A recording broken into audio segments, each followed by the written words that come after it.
na lang, how do you feel sa last 4 weeks na? Like shit? Last few weeks pala. Thank you. Can we quote you on that?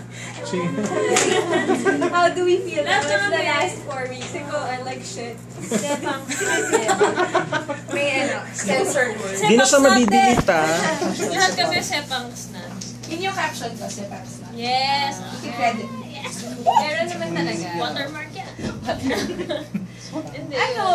Gusto namin if possible, gusto namin one of these days, magkatrabaho kami ulit apat. Kung hindi TV, film, or something. Nananawagan po kami sa mga characters. Actually po, if ever po sa future project lang po niya magsama-sama kayo sa film, yung genre, and ano pwede maging title? Porn. Napag-isipan mo yung concept, friends. Porn series. Maming naman daw, maming. Spin-off. Maming naman daw. Psycho-thriller. Or the orphan. Psycho-thriller. Kahit ano, actually. Tayo natin Basta psycho. basta magkakasama. Yeah. Wow! Hindi, totoo. Totoo yun. Doesn't matter what. Bigyan nyo kami ng sobrang bigat ng mga eksena or characters. Ayanin namin yan. Basta sama tayo, guys!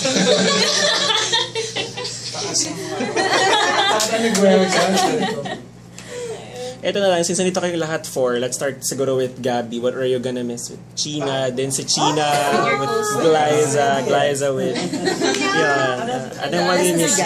Ay, last pala si Gab kasi tayo.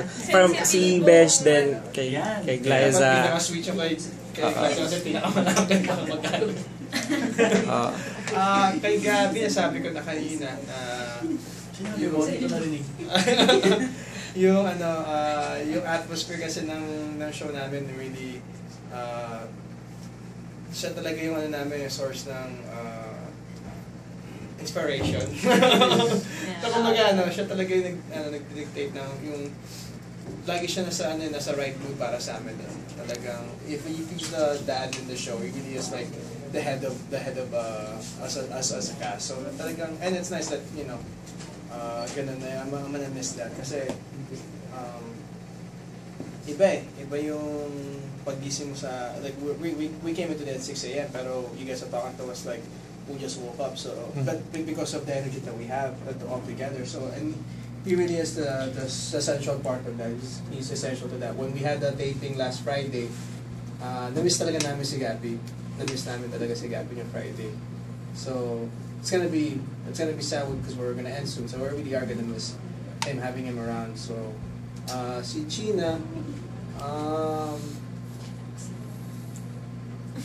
nagkasakit ako nag-taping kami nag-regional kami, nagkasakit ako. So mamimiss ko yung how she takes care, yung pagkaano niya, maternal niya sa amin. She does always, she's the one that she brings cupcakes to the taping. Maalala even when she doesn't have taping with us, na lagi siyang nangangamusta. She's always there. It's not just a job for her na parang pag wala ako taping, tetma tayo. So nangangamusta siya lagi. So nakakatuwa yung ganun because you realize na it's not about the scenes or whatever. It's just yung relationship niya as people, as co-actors, nandun yun and as friends, siya na-develop. Kay Glyza, siguro kasi kami ni Glyza pinaka-close sa as far as yung age group or something, talagang magkaano kami, pag mga pinag-uusapan namin, light lang talaga si Glyza. To think that kami palagi yung nagka-away sa eksena, kami palagi nagtutulakan or whatever. So, nakakatulong yung pagkatapos ng eksena, hindi kami ganun.